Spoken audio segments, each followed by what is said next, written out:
मुंबई दहशतवादी हल्ल्याचा मास्टरमाइंड आणि भारताचा शत्रू तहव्वूर राणाला घेऊन एनआयए पथक थोड्याच वेळात दिल्लीमध्ये दाखल होत आहे। राणाच्या प्रत्यार्पणाची याचिका अमेरिकन सर्वोच्च न्यायालयाने फेटाळल्यावर राणाचा ताबा घेण्यासाठी एनआयए आणि वरिष्ठ वकिलांचं विशेष पथक अमेरिकेत दाखल झालं।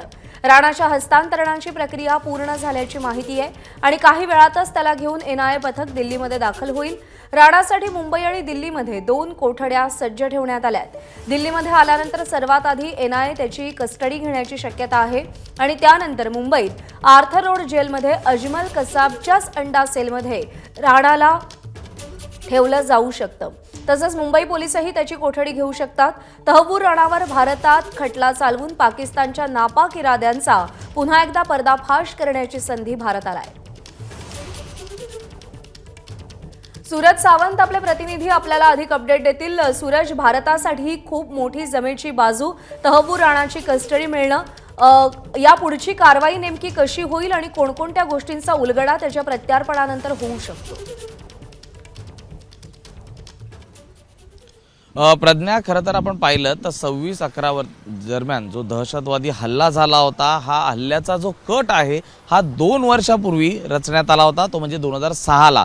त्या ठिकाणी शिकागोमध्ये स्वतः तहव्वूर राणा याने स्वतःचं इमिग्रेशन ऑफिस खोललं होतं आणि त्याचीच एक सब ब्रांच ही ताडदेवमधल्या एसी मार्केटमध्ये दाखवण्यात आली होती, ज्यातनं हेडली हा त्या ठिकाणी आला होता आणि संपूर्ण मुंबईची त्याने रेकी केली होती। आणि या रेकी करताना अनेक ठिकाणच्या रेकीमध्ये त्याने या ठिकाणी दहशतवादी हल्ल्यानंतर झाले देखील हे समोर आल्यानंतर हेडलीच्या चौकशीतनं ही संपूर्ण बाब समोर आली। त्यामुळे हा संपूर्ण मास्टरमाइंड हा तहव्वूर राणा हाच होता आणि त्यासाठीच आपण अडचणीत येऊ नये यासाठी त्याने अनेकदा अमेरिकेतल्या न्यायालयात, विविध न्यायालयात त्याने अनेक न्यायालयांचे दरवाजे देखील ठोठावले होते की यातला आपला संबंध नाही आहे। मात्र अनेक पुरावे हे समोर आले होते, स्वतः हेडलीची साक्ष होती। त्यामुळे या संपूर्ण दहशतवादामागे तहव्वूर राणा याचा महत्त्वाचा रोल होता आणि त्यासाठीच तो आपल्याला हवा आहे।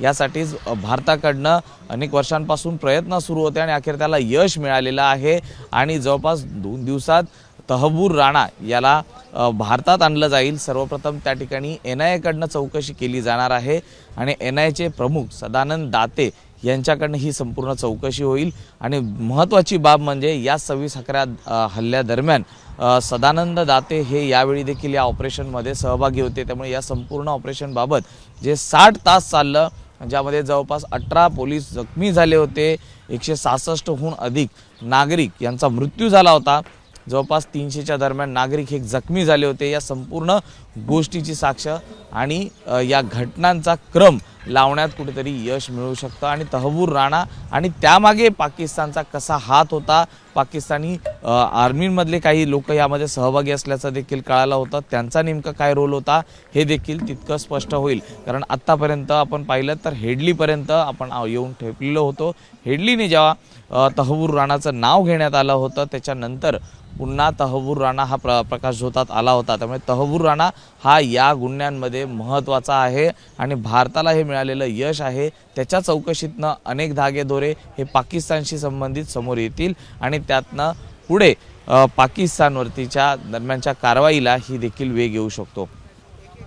प्रज्ञा, सूरज, धन्यवाद दिलेल्या सगळ्या सविस्तर अपडेटसाठी।